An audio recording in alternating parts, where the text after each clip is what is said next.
안녕하세요. 오늘은 네 번째 시간 페르시아 통치기에 대해서 함께 공부해 보도록 하겠습니다.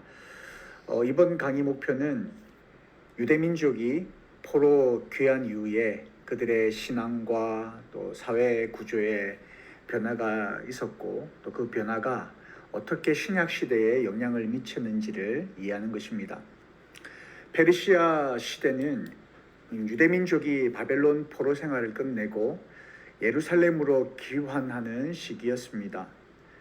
하지만 이들은 여전히 독립적인 국가가 아니라 여전히 속국으로 남아 있었던 상황입니다. 그들에게 바뀐 것은 그들을 통치하는 국가가 바벨론에서 페르시아 제국으로 바뀐 것뿐이었습니다. 이 시기는 유대민족에게 새로운 신앙적, 사회적 이러한 변화를 가져오게 되었고 이후에 신약 시대에도 중요한 영향을 미치게 되었습니다. 유대민족이 바벨론의 포로로 잡혀가고 난 이후에 세계 정세에 큰 변화가 있었습니다. 기원전 6세기 그러니까 539년 기원전 539년도에 바벨론 제국이 페르시아에 의해서 멸망당하게 됩니다. 페르시아 제국은 여러 이란계 부족들로 구성된 강력한 국가였어요. 바벨론 이후에 메소포타미아 세계의 중심은 이제는 이러한 이란계 민족들 페르시아인들로 이동하게 되었습니다. 당시 페르시아는 그들의 고유한 문화와 또 정치적인 유연성이 있었습니다. 그래서 그러한 유연성으로 인해서 중동 지역에 아주 강한 영향을 주었습니다. 페르시아 제국이 그 고대 중동 지역을 이제 통치하면서 여러 민족들 그런 지역들의 다양성을 인정을 하게 됩니다. 그래서 그들이 정복했던 민족의 종교라든지 언어라든지 제도들을 비교적 존중하는 그런 관용 정책을 펼치게 됩니다.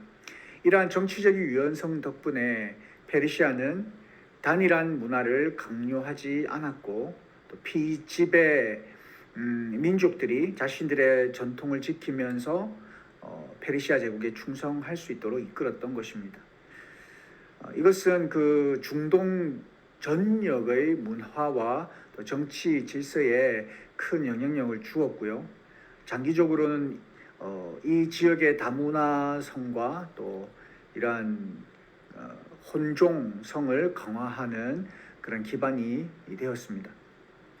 그런 영향 아래 유대인들에게도 헬레니즘 문화가 퍼지는 기초가 되는 그런 시대였습니다. 좀 설명드리면 이렇습니다. 페르시아 시대 아직 헬레니즘 그리스의 어떤 문화가 직접 유대 사회에 유입되지는 않았습니다. 유대인들이 이러한 다양한 제국 문화 속에서 살아가는 경험을 하게 된 거죠. 이런 경험이 이후에 그리스의 또 헬레니즘의 문화들을 받아들이는 데 있어서 도움이 되었다라는 말씀입니다. 아무튼 포르기 이후 고국으로 돌아온 유대인들은 예루살렘 성전을 재건했고 또 율법 중심의 공동체를 세웠습니다. 하지만 유대 민족들에게 그 포로 생활 기간 동안 여전히 이러한 그 다문화적인 그러니까 바벨론이나 페르시아에서 그들이 경험했던 그러한 문화들이 그들 속에 자리 잡고 있었다라는 거죠.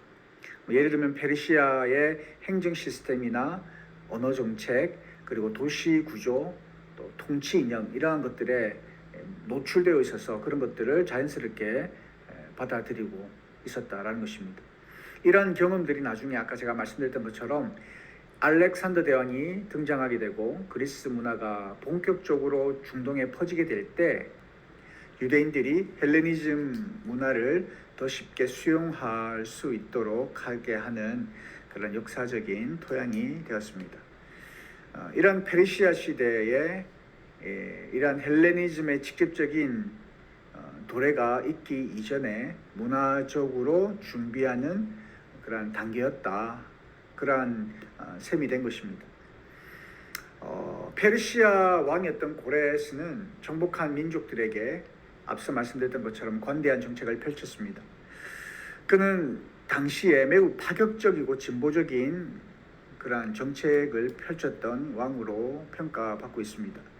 단순히 정복한 민족들을 억압했던 것이 아니라, 그리고 그들을 강제적으로 동화시키려 했던 것이 아니라, 그들의 종교와 전통과 예배처를 존중하면서 자치권을 부분적으로 허용했던 거예요.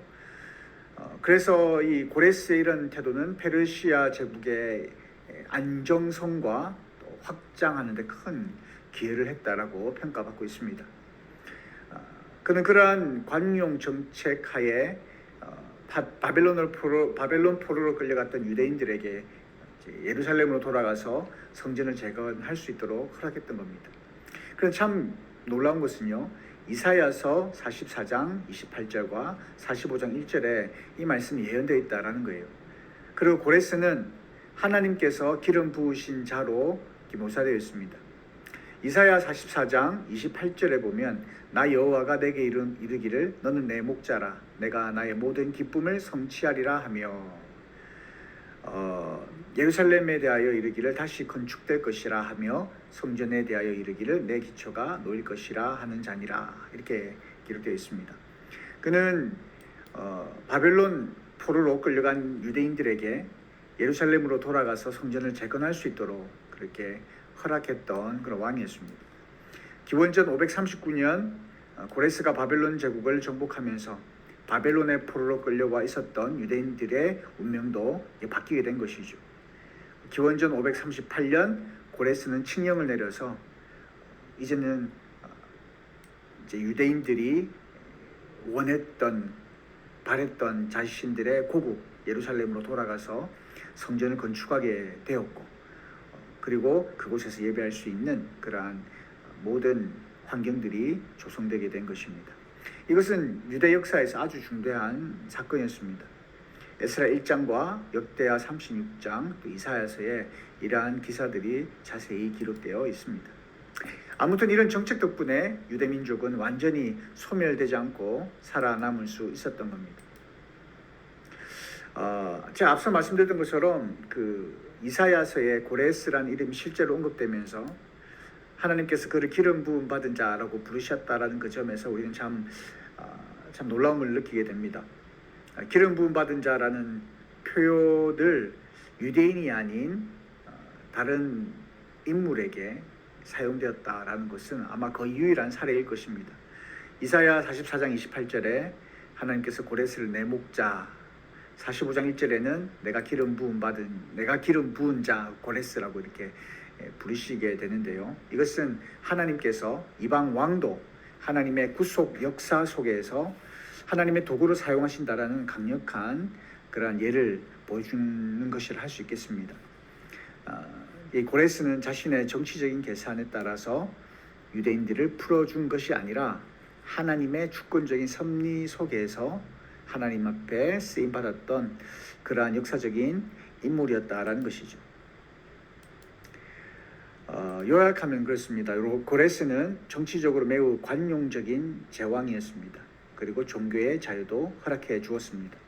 하나님께서는 그를 통해서 유대인들이 기환할 수 있도록, 그리고 성전을 재건할 수 있도록 그렇게 역사하셨던 겁니다. 그리고 이사야서는 고레스를 기름 부음 받은 자, 기름 부은 자 이렇게 묘사하면서 하나님의 계획 속에 이방인조차도 사용될 수 있다는 사실을 보여주고 있습니다. 아무튼 고레스 왕 덕분에 유대인들은 예루살렘으로 기환을 하게 됩니다. 하지만 이 유대인들의 기환은 한 번에 이루어진 것이 아니라 여러 단계에 걸쳐서 이루어지게 됩니다. 첫 번째 기환은 세스바살의 지도 아래 이루어졌다라고 기록되어 있죠. 유대인들이 기환해서 성전 재건을 준비를 합니다. 그러나 외부 세력의 반대와 내부적인 어려움으로 인해서 완성되지 못하게 됩니다. 그리고 두 번째 기환은 스룹바벨 그리고 여호수아의 지도 아래 이루어졌습니다. 이때 성전 재건이 본격적으로 시작되었고, 이후에 학개와 스가랴 선지자를 통해서 성전 재건을 계속적으로 완성하도록 독려한 그러한 말씀이 구약에 기록되어 있습니다. 그 세 번째 기화는 에스라의 지도 아래 이루어졌죠. 이때 유대인들의 신앙 개혁이 이루어졌고 율법 중심의 신앙 체계가 확립되게 되는 그러한 사건이 있었습니다. 그리고 마지막 네 번째는 느헤미야의 지도 아래 이루어졌고요. 예루살렘 성벽이 재건되었고 도시 방어 체계가 구축되게 됩니다. 자, 귀환한 유대인들은요, 포로 생활 동안 고민했던 우리는 왜 망했는가라는 질문에 대한 답을 찾으려고 했습니다. 이 질문은 유대 신앙에 새로운 변화를 가져왔고요, 신약 시대에 지속되는 몇 가지 중요한 요소들을 형성하게 됩니다. 첫 번째가 바로 율법 중심 신앙의 확립입니다. 유대인들은 바벨론 포로 생활을 하나님의 징계로 해석했습니다. 우상 숭배와 율법을 지키지 않아서 망했다라는 그런 결론을 내리게 된 것이죠. 따라서 철저히 율법을 지키는 것이 그들에게 있어서 최우선 과제가 되었고, 이를 위해 율법을 연구하고 해석하는 전통이 강하게 자리 잡게 됩니다. 이러한 움직임은 결국에는 바리새파의 구전 율법 형성으로 이어지게 되는데요. 율법을 철저히 지켜야 된다. 율법을 지키지 않았기 때문에 우리가 이렇게 망했다라고 생각하니까 율법을 철저히 지키려고 했습니다. 그래서 이 율법을 철저히 지키기 위해서 율법을 보호하는 울타리 법을 만듭니다. 이게 구전율법입니다. 구전율법으로 그렇게 발전되게 되고요. 신약 성경에도 보면 그들이 만들었던 율법을 지키면서 정말 하나님께서 말씀하셨던 계명을 등한시하는 그러한 장면들을 보면 예수님께서 지적하셨던 모습들이 등장하게 됩니다. 두 번째는 새로운 사회 계급이 형성되는데요. 서기관이라는 계급이 등장하게 됩니다. 이들이 했던 주 사역은 하나님의 말씀을 카피하는 것과 그리고 율법을 연구하는 그런 일을 했습니다. 그리고 이후에 그들은 서기관 계층으로 성장하게 됩니다. 초기에는 제사장들이 서기관이 했던 역할들을 맡았었습니다. 그런데 기환하고 난 이후에 성전이 재건되고 그리고 제사장들은 제사 업무에 집중하게 됩니다. 그리고 이 서기관 계층이 앞서 말씀드렸던 율법을 카피한 것, 또 연구하는 그런 일들을 맡게 되고 그렇게 발전하게 되었습니다. 그리고 평신도 지도자 계층도 등장하게 됩니다. 기존에는 제사장들만 율법을 가르쳤어요. 그런데 포로 이후에는 평신도 지도자 그룹이 율법 교육을 담당하게 되었습니다. 그래서 이들은 회당에서 일반 유대인들에게 율법을 가르쳤고 또 이후에 그들이 바리새인과 서기관으로 이렇게 발전하게 됩니다. 그 다음에는 다문화적인 그런 경험입니다. 유대인들은 바벨론과 페르시아에서 다양한 문화와 종교를 접하면서 자신들의 신앙을 재해석하게 되는 계기를 맞이하게 되었습니다. 특히 바벨론과 페르시아의 종교에는요, 부활 개념이 명확하게 포함되어 있었습니다. 구약 성경을 보면 부활 사상이 비교적 모호하게 기록되어 있습니다. 그러나 그들은 바벨론과 페르시아 문화를 접하면서 부활과 내세에 대한 사상을 발전시키기 시작했습니다. 예수님께서도 이러한 배경을 고려해서 부활에 대해 가르쳤던 장면이 마태복음 22장 32절, 마가복음 12장 26절, 누가복음 20장 37절에 기록되어 있습니다. 그리고 이 시기에 메시아 대망 사상이 확산되게 됩니다. 유대 민족은 바벨론 포로 생활과 기환을 경험하게 되면서 메시아에 대한 기대가 더욱 강해졌습니다. 특히 고레스 왕이 페르시아 왕이었지만 유대인들을 해방시켰던 사건을 그들은 이제 이야기되었고 기억하게 되었고, 유대인들에게 있어서 메시아적인 인물의 개념을 바로 이 고레스 왕으로부터 구체화하게 되는 계기가 된 것입니다. 그래서 고레스 왕이 이스라엘 백성들을 해방시켜 주었던 것처럼 메시아는 바로 우리를 이러한 정치적인 회방을 가져다 주는 왕이다라고 그렇게 생각하게 된 계기가 된 것이었습니다. 하지만 유대인들은 메시아의 정체와 역할에 대한 이러한 다양한 관점을 가지게 있었고요.